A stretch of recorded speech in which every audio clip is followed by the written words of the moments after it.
Ladies and gentlemen, it is I, the Mind of Mayhem, and your Elm Street lover boy, Kory Cross. You're listening to the Three Count Podcast.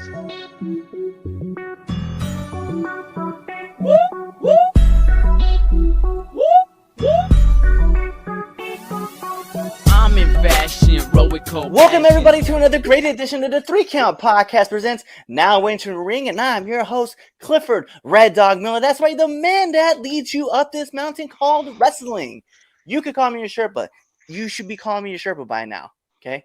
But like every good Sherpa, you gotta have somebody who's been there, done that, and can do it more efficiently than you can, and that's why it's never about me. It's about who's entering the ring. And today, you see him right next to me. You can find this man at SSW, Outbreak, Valor Pro, CCW. You can even find this man on Total Psychopathic Wrestling. He is the Mind of Mayhem. He is the lover of Elm Street. He is Kory Cross. That would be me. What's going on, dog? What's going on? What's up, man? Thank you for coming on the podcast. No, thank you for having me. The pleasure's all yours. I appreciate it, man. This is awesome. So we've met actually at Outbreak. We had a couple conversations back and forth, just talking about like wrestling and stuff like that, and just like diving into character work and stuff. So I definitely was a huge, massively grateful that we got to spend some time just to talk shop and chop it up, man. Yeah, man. And I'm always willing to offer advice, constructive criticism. You can't learn by being told your negatives. I love helping people learn and grow and try to figure out where they fit in this business. Definitely, man. It was cool, man. We actually sat down, we kind of chopped it up. We were talking about a certain spot. Everybody who's like watches this podcast knows the gun spot. But then it has its own place in in the world, right? And then you gotta just know like your audience, which was something that you had definitely brought to me. So I was definitely like well aware, and it's been kind of cool because I've been able to utilize that in certain places and think about like how's the crowd feeling me? Is the crowd reacting like the way I think they should be? All right, I can do it here because they're obviously laughing at the gags and stuff that I like pulling out. So thank you for at least like having that conversation with me with it. No problem, man. The guys that came before me had the same conversation with me. There's a time and place for everything, and only do it where it makes sense. Facts. But let's get into this, man. Let's talk about it. Who is Kory Cross? Who is Kory Cross? I'm the Mind of Mayhem. I'm the Elm Street lover boy. I'm the best that's ever done it. And if you don't believe me, you can ask me. I'll tell you. Also, all those are copyrighted and trademarked. Nobody used those. Those are mine. What do we want to know, man? I'm an open book. I'm an encyclopedia of wrestling knowledge. Bet, man. Well, let's get it started. How did you get into the sport first? Teenage years, 16, 17. I started setting up chairs at a local show. Basically just being a gopher. And then unfortunately, things beyond my control, I had to stop. And then I moved away from the area. I moved back, and a good friend of mine, the Mega Destroyer, told me there's a new company opening in the area. He wanted to know if I wanted to come along, check it out, things like that. I've been a lifelong fan, so I said, sure, why not? We'll go see what's going on. And that was Valor Pro Wrestling. And I started doing the same thing for them. I was in my late 20s, early 30s. I late start DDP, setting up chairs for them, running for them. Eventually, I started getting trained on the fly. You know what I mean? Here and there, little bumps here and there. And I've always loved wrestling, and due to some physical limitations, I could never actually wrestle. Right. But I could manage. I could run my mouth. I knew more than most, so I just kind of started paying my dues, man. One thing led to another, and the psychotic Adrian Bliss, I love Bliss. Bliss gave me my start. He also helped train me, along with Mark and Troy Mest, Rob Noxious, Shatter, and Eddie Valentine. So one thing led to another. I was getting run in my mouth, and people like seeing me get hit. So That's where it all happened, man. Well, that's like the point of like having a manager is that's that guy that draws that heat and then puts it on, you know. And All it's the cool to time. hear when people say like, yeah, I'm the guy that runs my mouth, and then people cheer when I get punched in the face. Like, yeah, I that's will. what you're Yeah, supposed to do. right. I'll openly admit it. I run my mouth, and I don't have to back it up because I have people to back it up for me. You know what I mean? Yeah. I had I had Ed House. Ed House is what over 6 foot, almost 300 pounds. He was a big. Who's gonna mess? Whose house? Nobody. You know. So yeah, I again, it did get me into some sticky situations, but hey, take your lumps and move on, right? Right. I like it. Well, you said that you started to learn how to bump. Actually, first before, shout outs to Adrian Bliss, like good friend of the show. We definitely appreciate having him on. And Yep. as well as Robin Oshis. We've had him on the show as well. So want to show a little love there too. But let's talk about it, man. So you talk about, learning to take your bumps and then, Mhm. taking bumps. So what's the worst bump you've taken? All of them. No. I don't know, man. Like I'm bumps are well with me. It's all. And I will say this: managers have a certain way. Like recently, I was hitting the gut with a baseball bat, and and then I was choked out with it, and it's not with a manager. It's not how you bump or what you bump off of. It's how you react. I do things that most people, even wrestlers, aren't willing to do because it will add to the match. Like if a promoter says, "Hey, I have a thumbtack bat," I'm usually the first. Yeah, I'm a manager. I'll take it. I did that Black Friday. Rebecca Payne hit me in the head with a thumbtack bat, and that was pretty gnarly. But worst bump I've taken, Malcolm King. I was in the corner, getting up, and all over 300 plus pounds of Malcolm King, full bore freight train with no brakes, right in the corner. Oh man.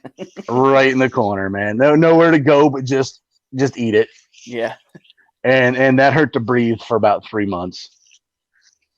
But Yeah. other than that, man, like I said, I'm willing to pretty much do whatever's needed if it makes sense. Yeah, shout outs to Malcolm King. We've actually had him on the podcast as well.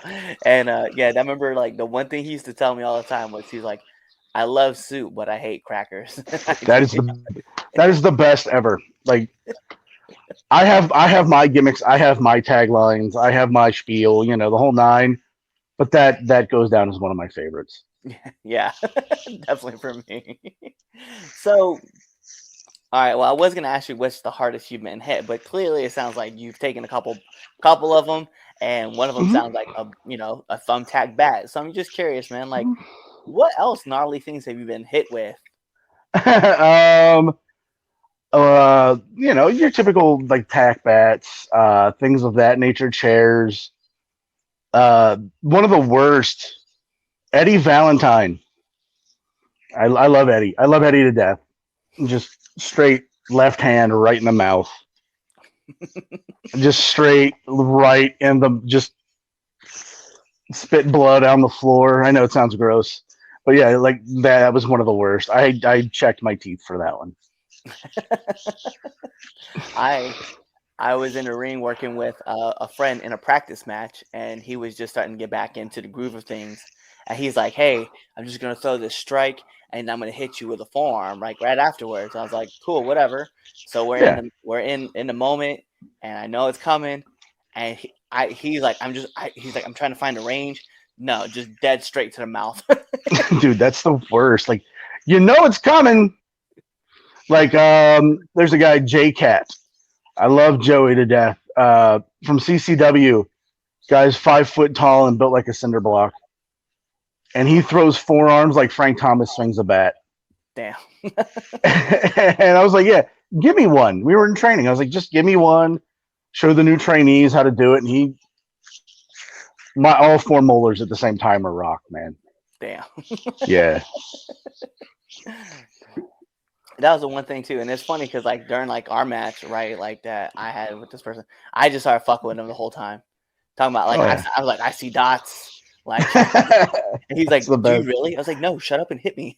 Yeah, right. Like, just, dude, I can't smell sounds. What? Just do it. Just do it. Just hit me. Shut up. Yeah, right. Make it look good. I'm just curious, man. So when you have a after like a show, right, or anything, Mhm. what's your go-to post-match meal or post-match snack? Oh, post match. Honestly, depending on where I'm at, and I know that sounds weird. Um, there's certain things you get from certain places. I've been up and down the roads enough. There's gonna be a lot of name drops, so I do apologize. My man, Rich Steve, him and myself came up with the what to get at what location. You know that's for all the trainees and all all the good brothers and sisters. You want it? I got it. Usually if it's within distance, I'll stop at McDonald's.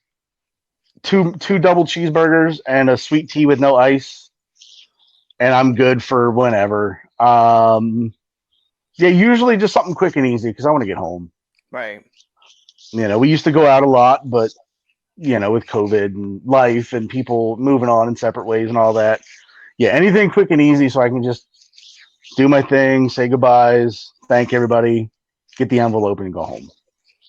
I feel like that's the thing that like a lot of people like that get into the sport like don't realize is that like you got to do the drives, right? And when you're doing the drives, sometimes the drives can be 4 or 5 hours away, and you just want to get home because it's Yeah, just that short distance. You're like, I'm not, and I know 4 or 5 hours doesn't sound like a short distance, but it's a short distance. And you're like, I just got to get back home. Like I don't, dude. I'd rather sleep in my own bed than Yeah, have that's a what it is, hotel. man.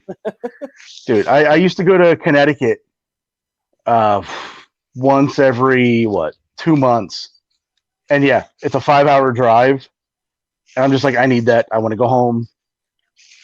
I need my own bed. I tell people I need to turn me off. There needs to be that time where you separate show from reality, and I need that time on my drive home is that separation. Yeah. I love because like when I drive to places, if it's like a 3.5, 4 hour drive, or even like a 5 hour drive, I love having those conversations about like wrestling while I'm going up. But when I'm coming back Yeah. home, it's like, yo, talk to me about anything other than wrestling right now. We can Right, talk about right. I whatever's on love the week. swap. Yeah, dude, I Yeah. love swapping stories. I love swapping stories. I love, yeah, like you said, on the way out, yeah, show day, show mood, get in the mood, find who you are, find what you're doing. On the way home, no, Mm-mm. And I'm no. always looking for a passenger to ride with me too, because like Oh, that's I yeah, hate driving to shows by myself because it's always a long drive, but two, it's boring as shit. right. You're not wrong, dude.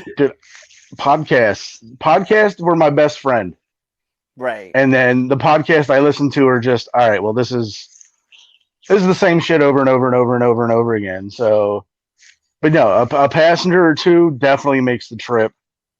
And I tell the new kids that if a vet has an open seat somewhere, even if you're not booked, jump in that car. Yes. Take your bag, jump in that car, and go. Because you may not, like I said, you may not be booked, but you know what? That experience, you're going to learn more in that 3 4 hour car ride than you did in 2 months. Yeah. And It's that's good to and have that's those then that's the moments. thing, man. Not a lot of people want to do the 3 and 4 hour car rides, especially by themselves. Right.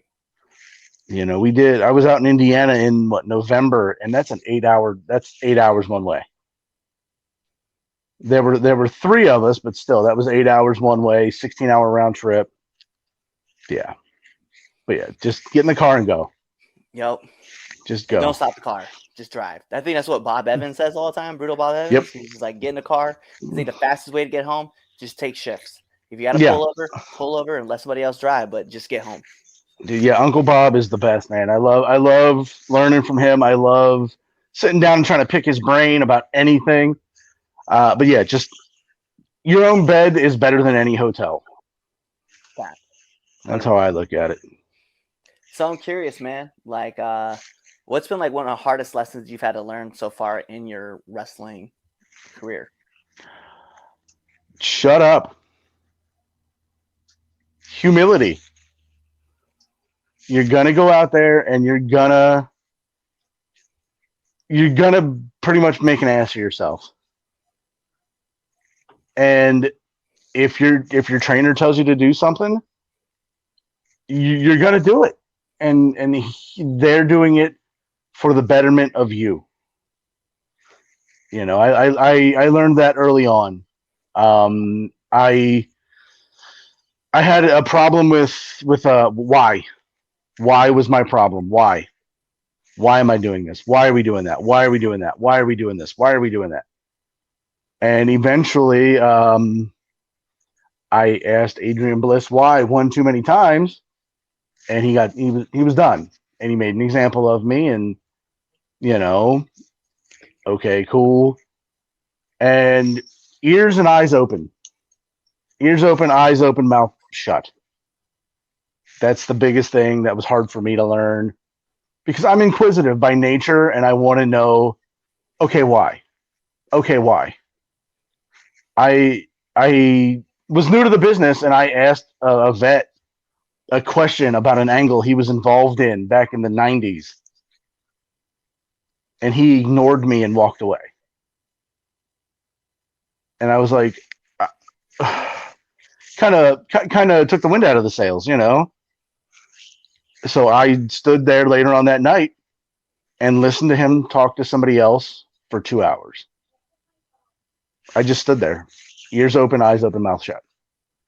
Can't tell you what I picked up about wrestling in that conversation, but I can tell you how their families are. I can tell you what their grocery list is. I can tell you what shows they were on. That's it.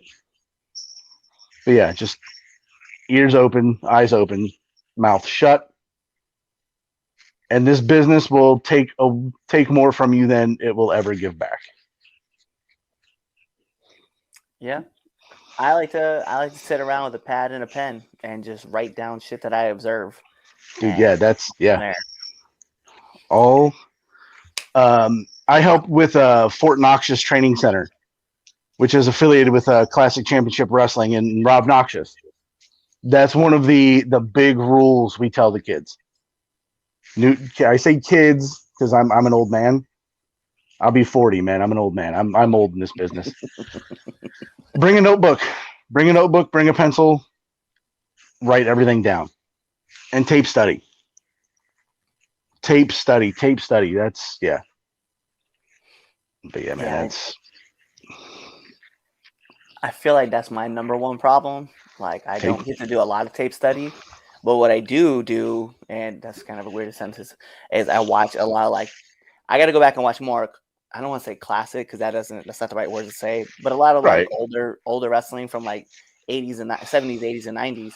Because I watch a lot of the current product, and I know there's stuff missing, right? But I love watching stuff like NWA Power because they kind of have that traditional feel to it. And I try to go back and watch as much as I can and just jot down notes of things like I observe or reasons why, like, I think this is working versus why that's working. And I take that stuff back to my trainer. And I'm like, hey, man, so did you watch this match? Can you tell me, like, why was this sequence ran this way instead of this way? Or why was this done this way? And it's kind of cool because, like, you know, a perfect example is like the Memphis spot, right? Where depending on who it is, right, and how you want to run it, it could be, and full transparency for these people, an arm drag to a hip toss to a body slam. But I know some people who run it with a hip toss to an arm drag to a body slam. So it's always like asking those questions, like, why do they run it this way instead of that way? Or why does it run this way instead of this way? And then just jot down notes afterwards of just like what I see. And it's just kind of cool to get like the diversity training from like everybody from different sides and just learn about why they do it. Arm drag, hip toss, body slam, powder. That's your Tennessee. Again, it's you put them in different spots, you know. But yeah, I love trying to learn from everybody. You know, no matter who it is. Like you said, I like to say my learning tree. I named them Bliss, Rob Noxious, Shatter, Eddie Valentine, and the Meth Brothers.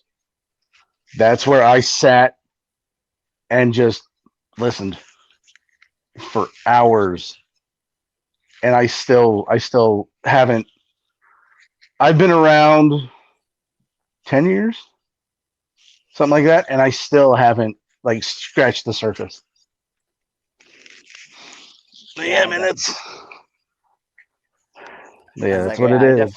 I definitely, I know, like for me, like I just hit my 2 year mark, and it's funny because you're talking about being 40. I'm turning 37 this year, and I'm like, Right. I understand like the game is so deep, so I'm always like, let me, and that's why I brought this podcast out, right? I get to talk to so many different people about the sport and be like, hey Right. man, like how does this work? How does that work? And for you guys at home, you don't get to know these conversations post all this. So we have even more in-depth conversations afterwards. Sorry. But a question I do have to ask you though, right, is like what Mhm. kind of advice would you give to up and coming wrestlers? Eyes open, ears open, mouth shut. Never stop learning. Always be humble, and do whatever's asked of you, man. Because you never know who's watching.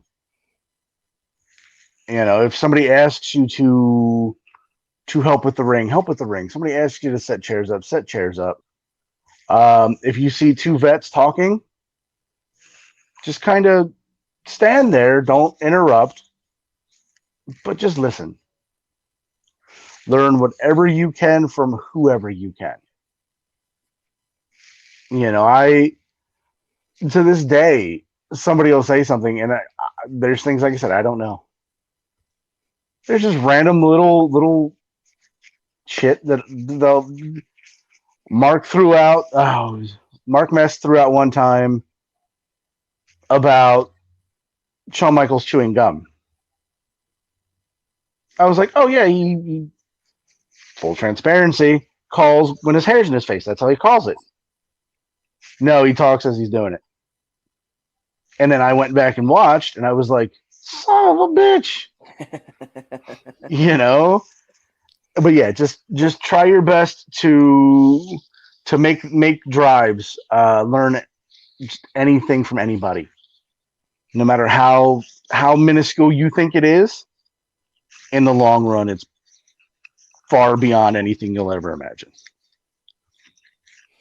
Batman. So I'm curious, as you have said, it's been 10 years. I'm sure you've been in a lot of different locker rooms, but what I do need is one do and one don't of the locker room.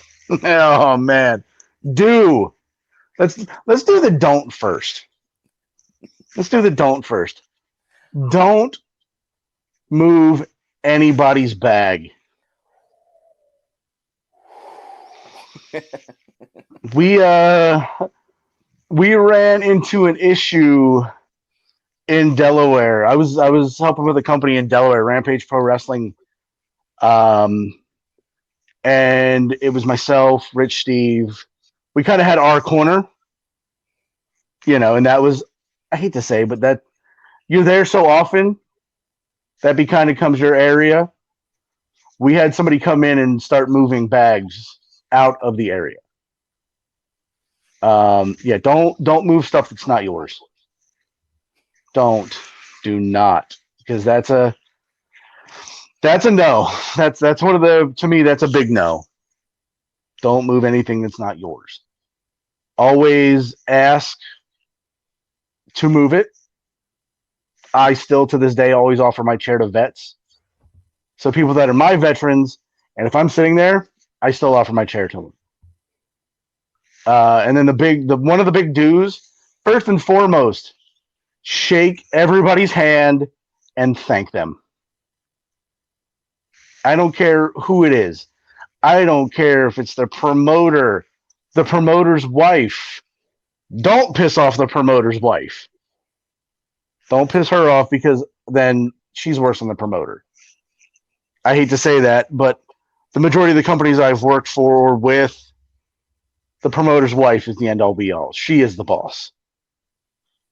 But yeah, just shake everybody's hand and thank everybody. The promoter, the ring crew, the ref, security. You know, if there's some guy taking tickets, some guy, some girl, whoever, sweeping the floor, thank them. Because without them, you're not there. People think it's the fans, and yes, the fans are a huge part of the show, but without the people running the music, you know, the music people, that's a big one to thank because they could screw your whole gimmick up. You know, but yeah, just shake hands and thank everybody. And that's my big you need to do this in a locker room. Shake hands and thank everybody. Facts. 100%. But those are all like my big heavy hitting questions, man. But we do got to get into the second best segment of the 3 Count podcast. People ask me what's the first. I tell them all the time, look, it's the Red Dogs Power Rankings that you can find every Sunday on our debate show. But this is the 3 Count podcast, 10 count questions. Mr. Cross, this is how it works. Okay, let's hear it. I'm going to fire off 10 questions at you rapid fast. And whatever's your answer, that's your answer. I don't know, man. I don't know if I like that game, but let's hold on. Let me cozy in, and this is clearly water in a checker cup. Let's get weird. All right, 10 questions. Let's do it. So we're gonna put on the imaginary timer for added pressure. Okay. Bing! And here we go. SmackDown or Raw? Raw. Favorite movie? Texas Chainsaw Massacre, the original, 74. I was just about to go there. Sonic or Mario? Tails. Let's go. That's great. I love that. Favorite color? Silver. Xbox or PlayStation? PS4 all day. I'm intelligent. PS4 all day.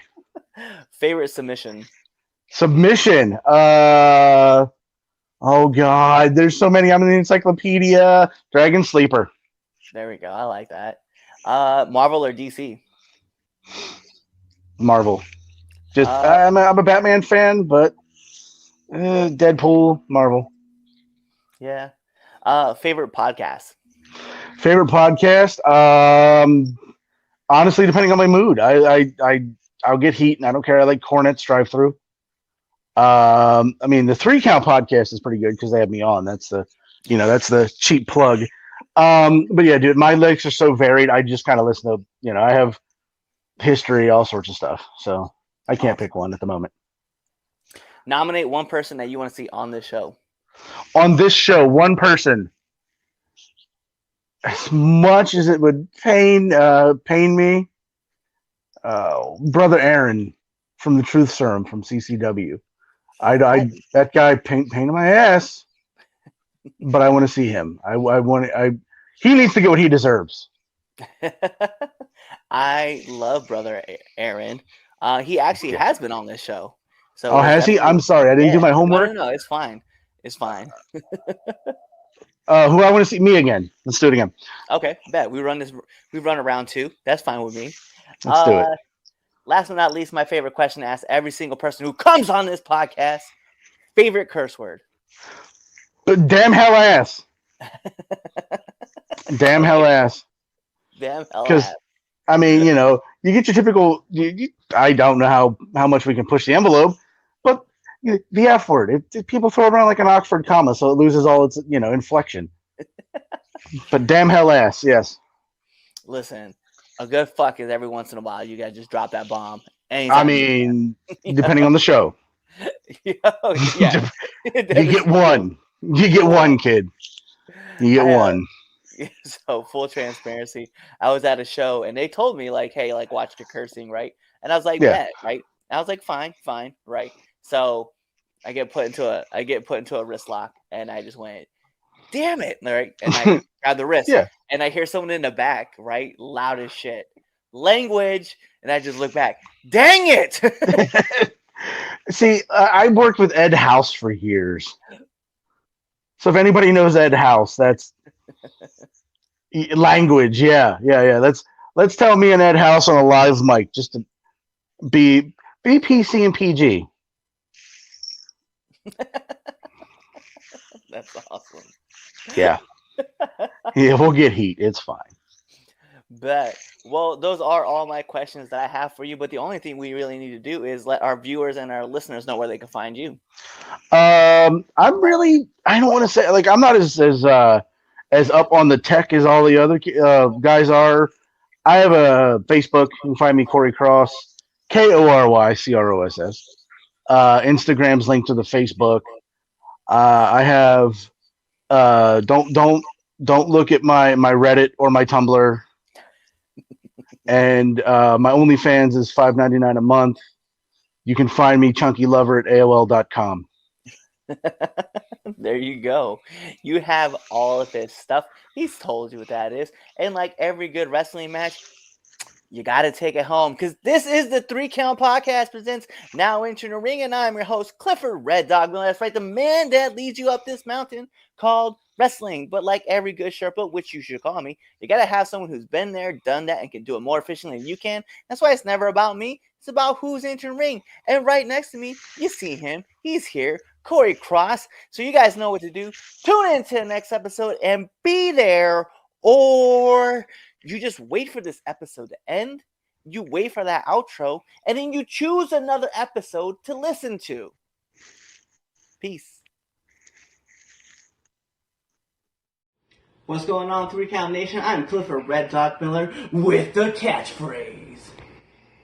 But what I really want to do right now, go to twitter.com, right? Go over there, find us at the 3count_pod. Give us a follow, give us a like, give us a comment. We want to talk to you guys. Go to IG at the 3 Count Pod. Give us a like, give us a follow, leave us a comment. We want to interact with you. Go to youtube.com, give a subscribe, turn the bell on, turn the notifications, leave a comment. We want to talk to you. Go to anchor.fm/the 3 Count Podcast, and in there, you can leave us a message, and we will talk to you. Basically, what I'm trying to tell you is that we want to talk to you. We want to have fun with you guys, and we love listening to what you guys have to say. Also, one thing I need you to do for me, the 3 Count Podcast also has merchandise. Oh, at prowrestlingtees.com/the 3 Count Pod. Please go buy our t-shirts. We love you guys, and we hope you love us too. So show us some support, please.